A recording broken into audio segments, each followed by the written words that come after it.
Install Android 10 on Infinix Note 5 Stylus via LineageOS 17.1 GSI Treble ROM. Please check the description for important notes and all the download links.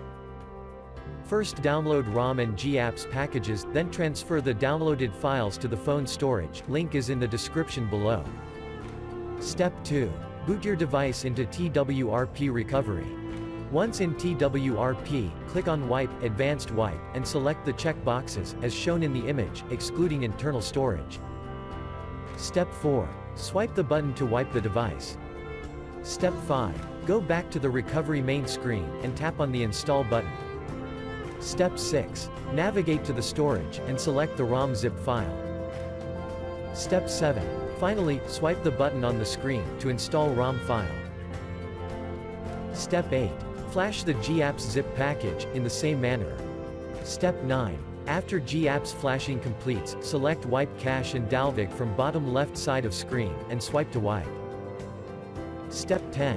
When the flashing process is complete, hit Reboot System. That's it, you have successfully installed the ROM on your device.